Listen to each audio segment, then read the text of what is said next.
Hi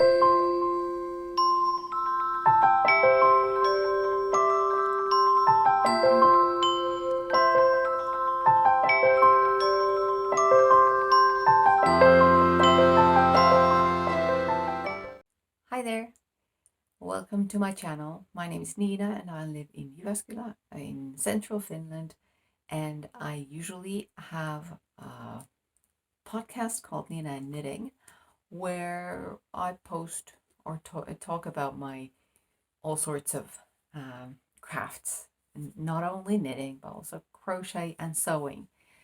This year, however, I have sewn quite a bit more than usual, so I decided that I'd make a separate video of my sewing, and maybe I'll continue doing that this year, maybe I won't. And that depends on how much I have to say about each project. If it's just a quick thing, then I'll just include it in my normal podcast.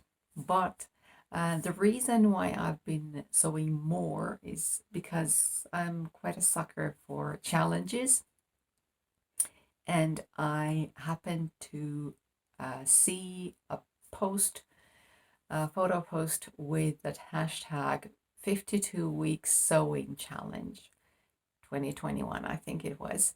I'll put it on the screen. And I found this Facebook group where they have a challenge for each week of the year. Week 1 was clear up your sewing space. I don't have one. I sew in my kitchen whenever I do that. My sewing machine is normally up there in the cabinet or the closet on the top shelf, and whenever I need it, I take it down, and whenever I don't, I put it back up and clear up the dining room table, because it's not an option for me to leave stuff hanging. But I do have a yarn stash, and I did that for week 1, so I sort of went through my yarn stash and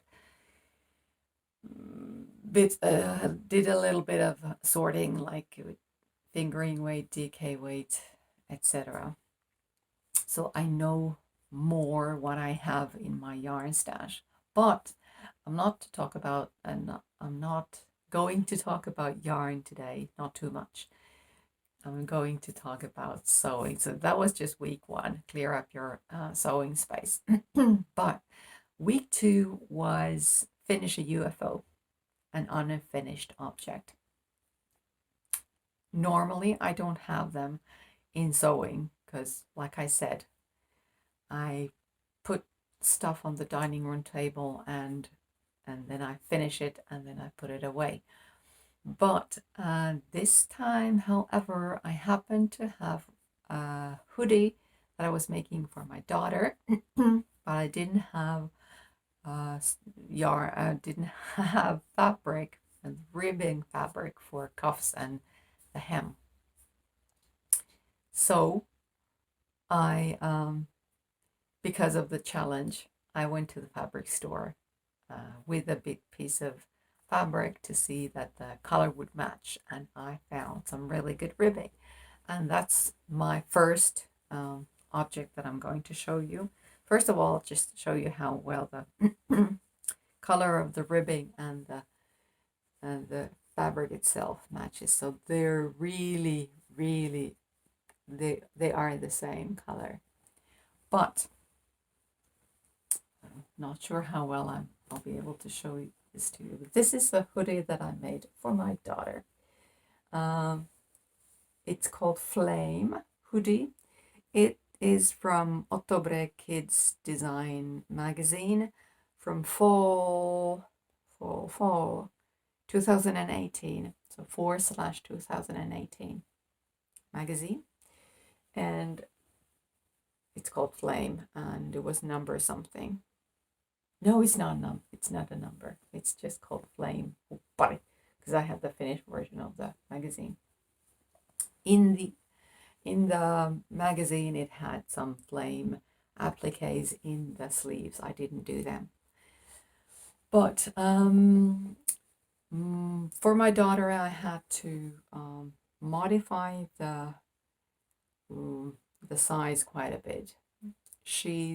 We just measured her. She's almost 140 centimeters tall now, and but she's a lot wider. So what I did when I was drawing the pieces from the magazine, the sheets of the magazine, I drew from the body of the front and the back piece of the hoodie, I drew the width of size 170 centimeters, so quite a bit bigger.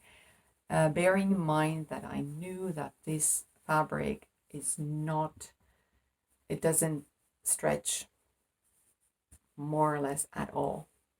So since it's a big hoodie and it's supposed to be comfortable, I drew 170 centimeters width, but the height of the pieces was just 140, I think. Yes. I think I have written it down in here somewhere. The magazine doesn't have seam allowances in the pieces, so you have to add them. And that's what I did. And once I had actually the height of the pieces were from size 134. I can see it in my notes here. When I had drawn the pieces, I also measured them a little bit against my daughter, and that's when I decided to make the front and the back pieces just like 2 centimeters longer, just so that it wouldn't be too short for her, because that's a drag if you have like a really big and comfortable sweater and it's not quite long enough. So this is just a normal, where can I show it to you? A normal sweater fabric. It's got this, does it show on camera? Maybe not. It's got this soft inside and then just, your normal sweater fabric, whatever it's called in English, because I don't know the terminology. And then I used some t-shirt fabrics. Is it jersey? In the lining of the hood. And then some drawstrings, and these were something that I bought from the fabric store. Not that you'd really need them, but I think they look nice. They look nice, so I wanted to add them. I don't remember if it was in the magazine to have these in the, I don't know. Well, anyway, so that's what I had done when I was drawing the pieces on some paper sheets. So actually baking sheets, because that's what I use for that. And then I took the fabric, and the instructions in the magazine said that be sure to make the lining just a tad bit smaller, the lining of the hood a tad bit smaller, like a 0.5 centimeter or so smaller than the outer hood. So what I did was first I cut the lining out, and then I put that fabric on my sweater fabric and used that as a stencil or something to cut out this piece, and made sure that it's just a little bit like a 0.5 centimeter or so bigger. And of course, this fabric is really really stretchy, but just so that it wouldn't be baggy and show badly on the other side of the hood. So then you started sewing. I think we started from the hood. So it's from a magazine, and there isn't a lot of space to use in a magazine. So you'll have to like give the instructions really, really short.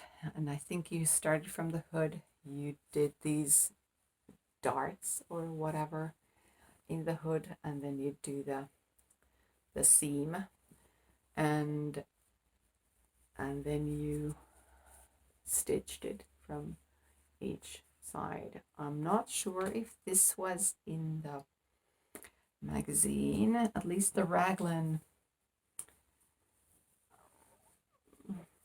seams in here. That was in the instructions that you would stitch them up, so it looks nicer. But maybe it was my own thing that I also did it in the hood. So when I had more or less finished the hood, the lining and the outer fabric, even before I had put the strings, I think I asked my daughter to try it on, because there's no seam in here, so it's just one piece. The only seam is here in the back of the hood. So I wanted to make sure that when she pulls it over her head, it's not too tight. And that was a good thing that she tried it, because it was just a little bit. And when I thought that when I sew it in the sweater part, it's not going to be very stretchy in this seam. So I just cut maybe like a centimeter off the hood, and I actually did the same with the shirt part of the sweater part. So once I had finished sewing, I had done the raglan seams and the shoulder seams in the sleeves, I asked her to try it on, and it was a little tight. So I widened the neck hole, the neckline, so that it will be easier for her to get it on. And only after that I sewed the side seams on the under the arm. Didn't do any extra stitching in there. Oh yeah, and forgot about the hood.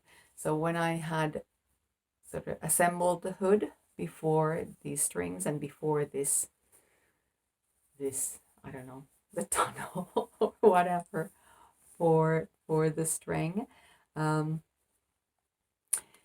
I make these holes. I use these to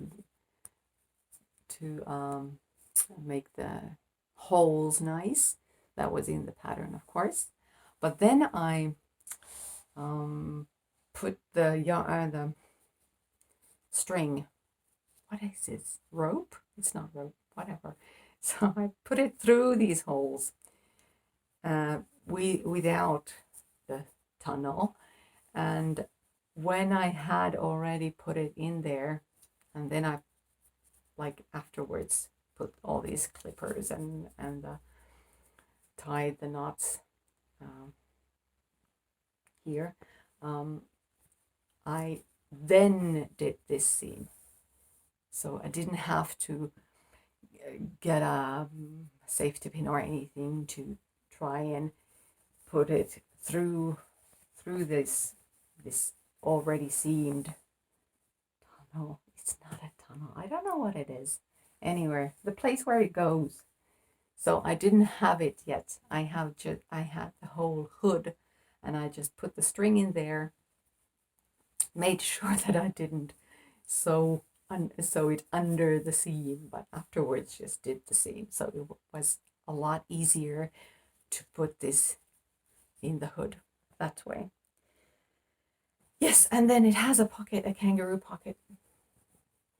It's all in one color, so you really can't see. The color is just a little brighter than in real life. This is what it is at this time of the year at 10 o'clock in the morning. But yeah, so then there were only the ribbing that I hadn't done, and that's when I went to the store to get it. The way I do it, I think the instructions were to not do the seam under the arm first. You would attach the ribbing and then do the seam. But I don't know why they want to do that. I prefer it. I think that I can get the sort of the stretch of the ribbing more easily divided evenly in the sleeve when I have already sewn it as a ring like this, and then I mark the quarters in the ribbing and in the sleeve, and then I sort of put the needles in and then sew it in place. Actually, I always have it inside out when I do that, so the ribbing will be the inner circle. So this is it inside out, and the way I sew it is that I have the ribbing in here, and then I do the seam, and then of course the hem the same way, and then my daughter tried it on because it was ready, and that's when I discovered that oh no, the sleeves look just a little bit too short. And I knew that once she wears it, you do tend to have the creases or something, the folds at your elbow here. So they'll even start to feel shorter maybe. So I decided to do the second, like the stitching in here, so that the seam here is just a little bit more flatter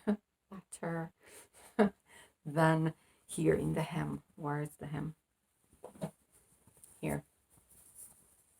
So I didn't do it in the hem, and it's sort of puffier in this way, the sweater fabric, and here it lays a little bit more flat, so you know, it doesn't take the fabric as long to get on the elbow, on the shoulder, than when you've done the seam in here.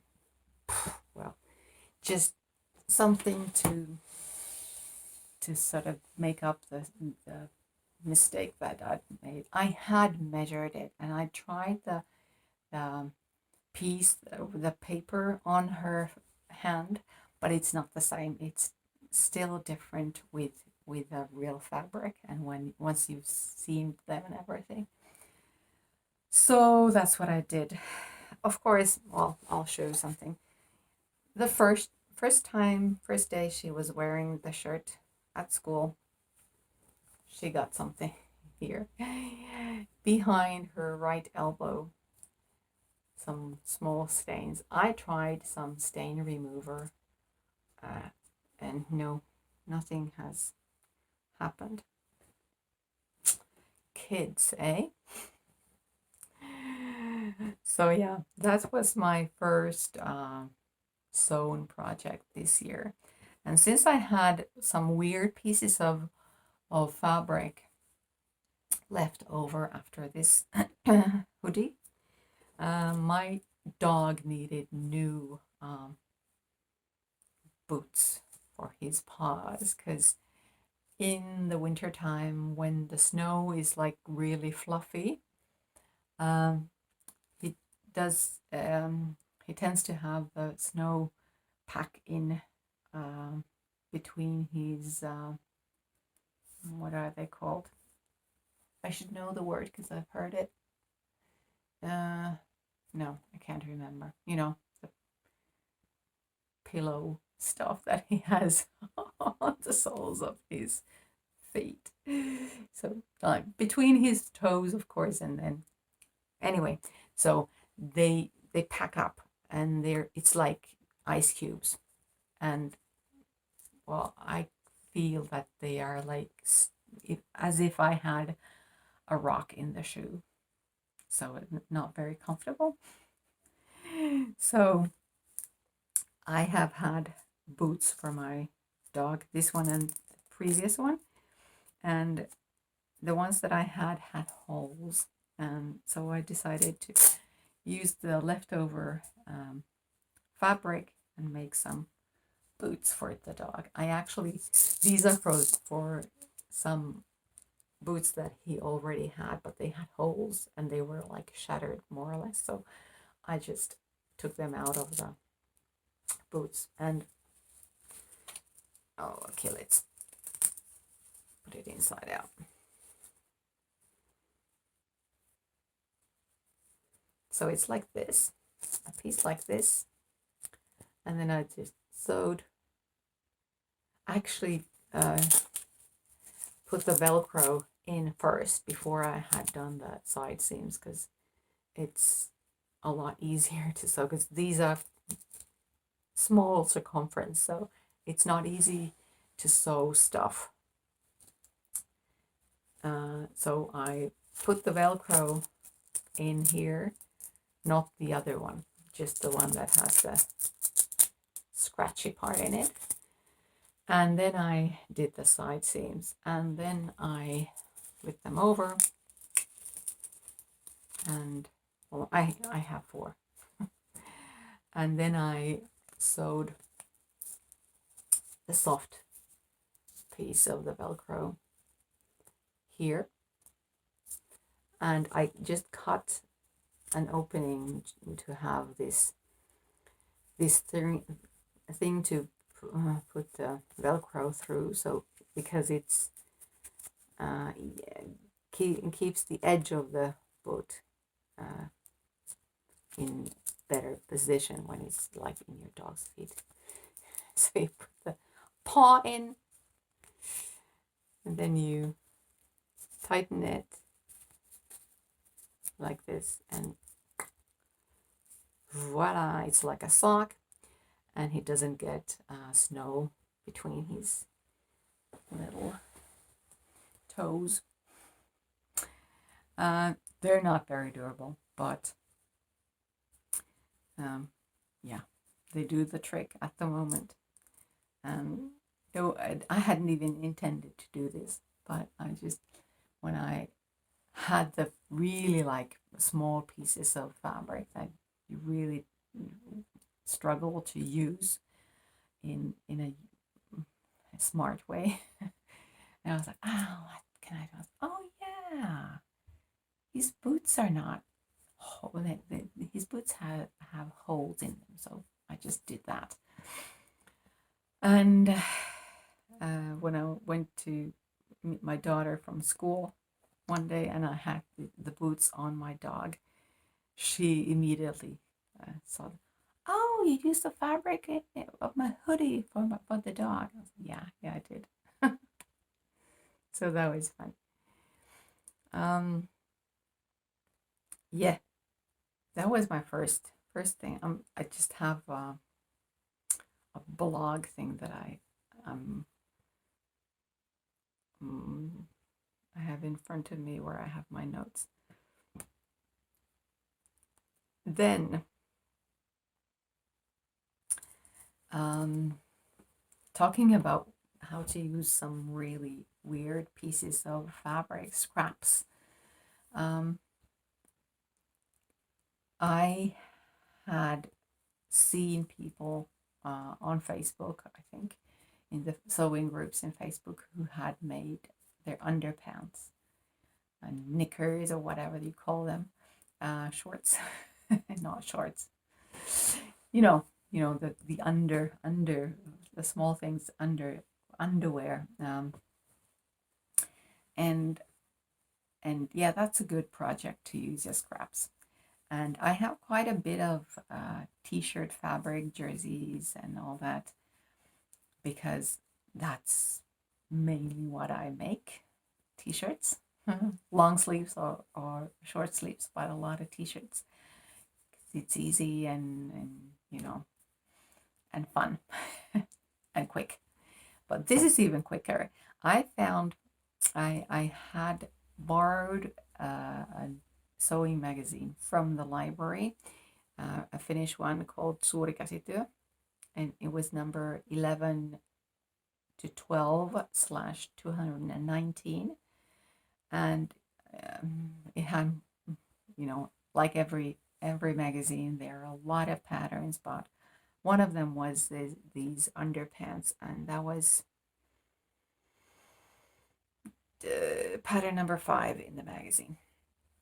And so I decided to try and make like a trial version for myself and for my daughter, like wearable trial version.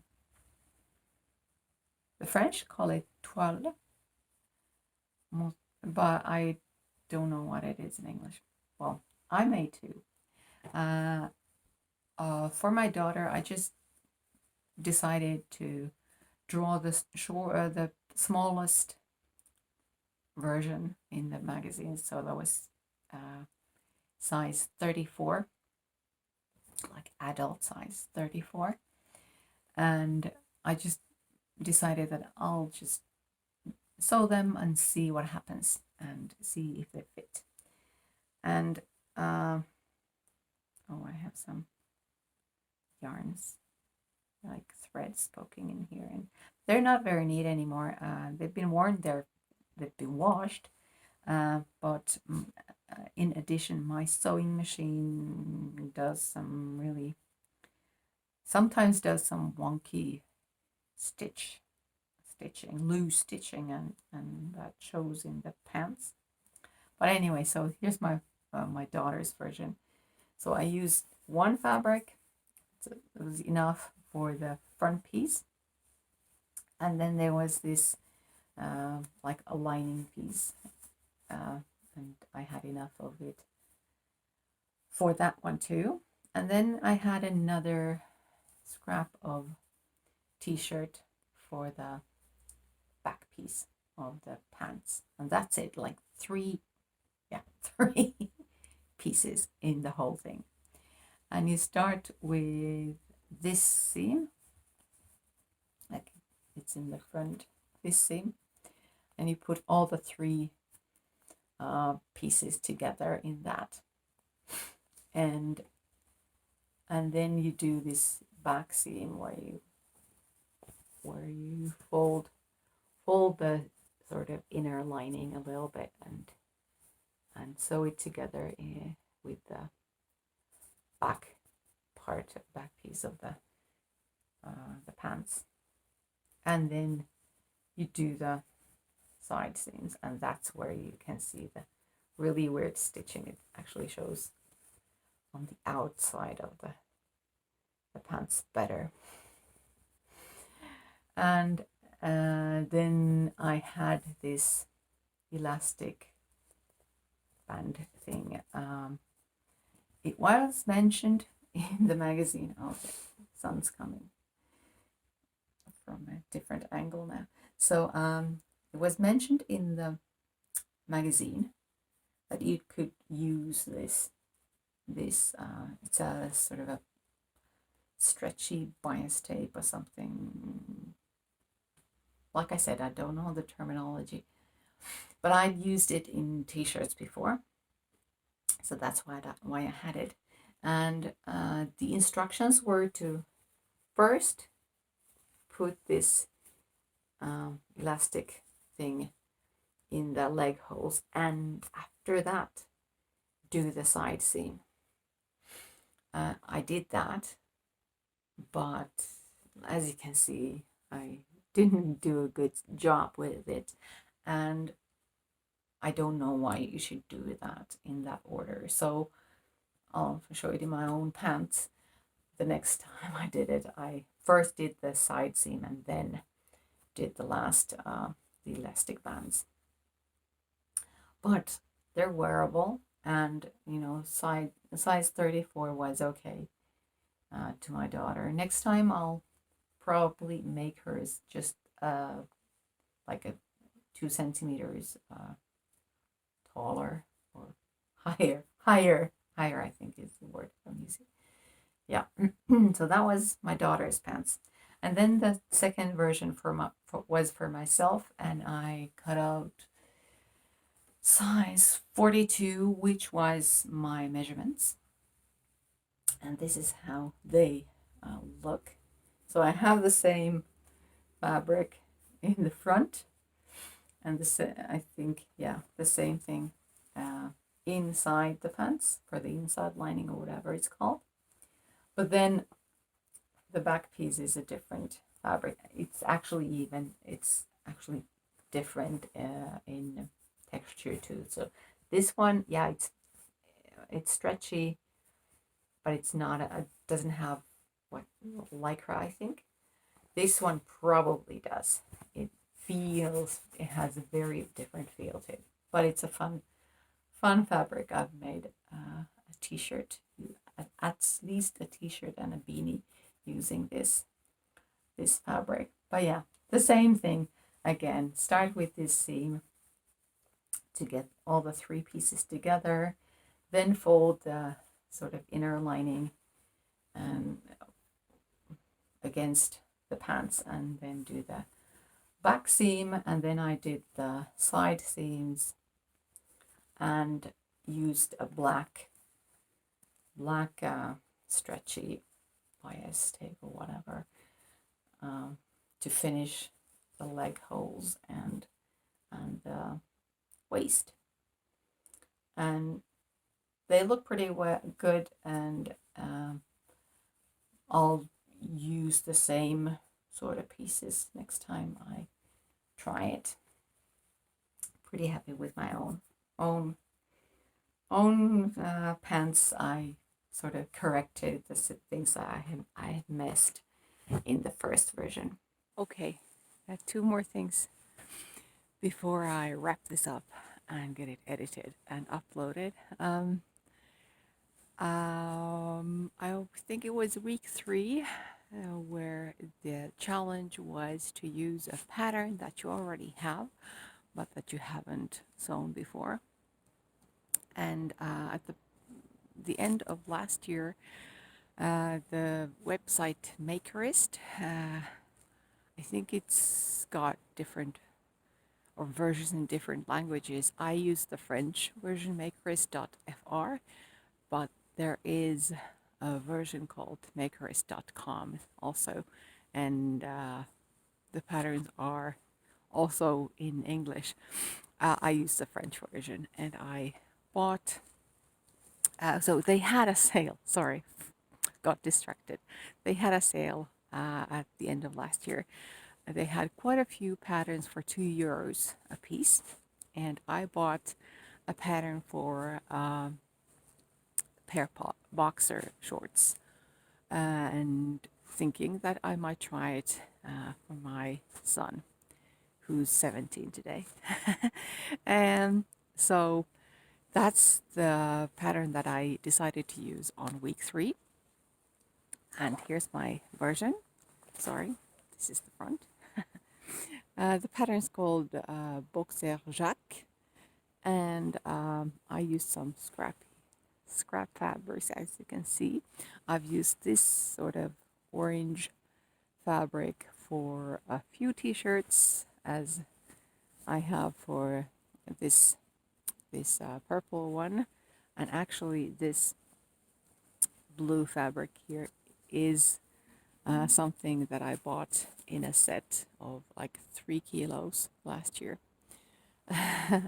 But yeah, so Boxer Jacques, it's got like 4 pieces. 2 pieces for this front part, and then of course the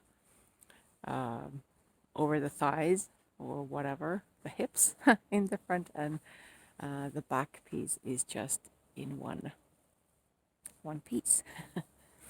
And there was a booklet with these instructions, written instructions, but also a video link on YouTube, and I used that one. So I just cut out the pieces. I measured my son's hips, or that's what I thought, and saw that in the sort of size chart, it was supposed to be size medium.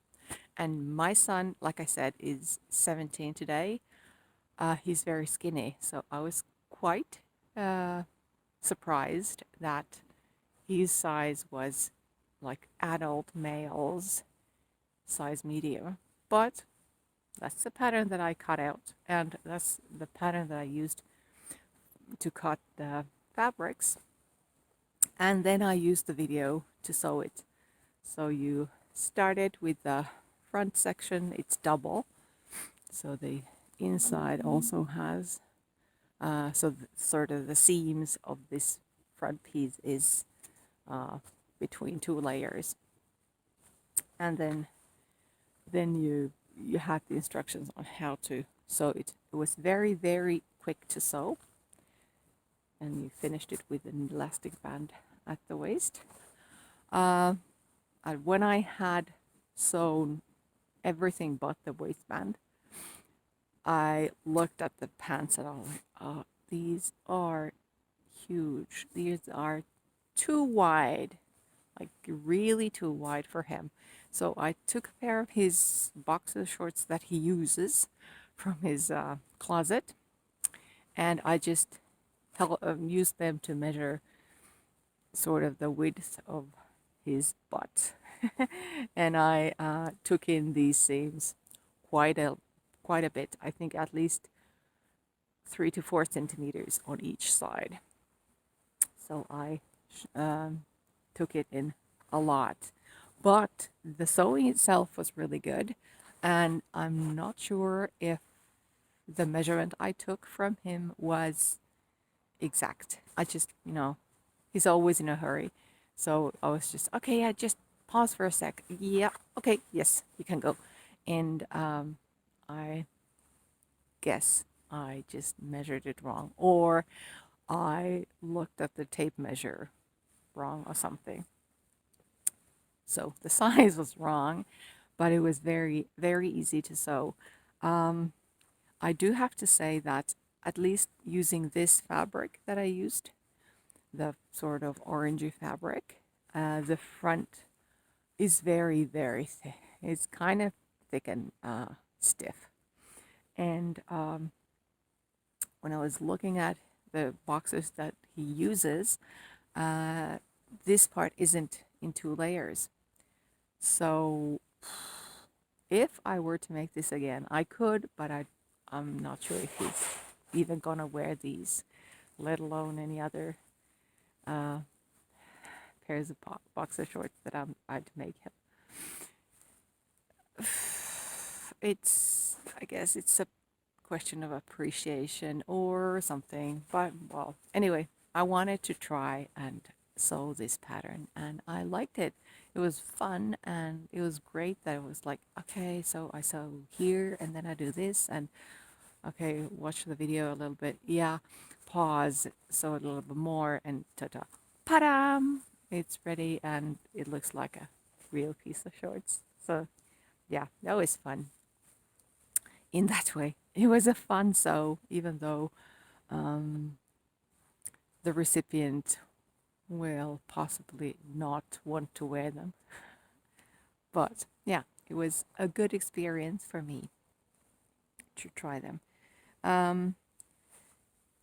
This is what my sewing machine does. I'm not sure if it's gonna focus, but you can see that the zigzag isn't quite right. I've talked about this in my podcast that I really should get some get take the sewing machine for service or maintenance or whatever it's called. I haven't done that, but it's on the list, on the to-do list. Right. And then I think last week or the week before, one challenge of a week was to sew something for your feet or your head. And I was thinking, okay, yeah, I could sew a beanie. I sewed a few beanies, probably not last fall, but maybe before that, a year before, like 18 months ago or something. Well, I have sewn beanies, let's just put it that way. And yeah, I might need some more, but at the moment, it's pretty cold and I don't have woven fabrics to sew to for beanies. Besides, I knit. Um, so it's not something that I really need right now. But there was somebody in the Facebook group who had sort of interpreted this in a different way, and they had made some face masks. And yes, at the moment, we do still need face masks, and I decided to sew a few. This is just one of them. This pattern is Batwing face mask or something. I'll put a link, I think. It was in a Facebook group in the files of a Facebook group where I got this. And this is size medium. And there was a Finnish sewing video for a slightly different model, but that's sort of I got some hints from a video how to sew face masks. So I have just an old t-shirt that I've cut into long strips and I use for these straps, and then I have some wire here where you in the part where that goes around your nose. Don't have a pocket for any extra filtering. Maybe this version could have benefit from that, but I didn't do that.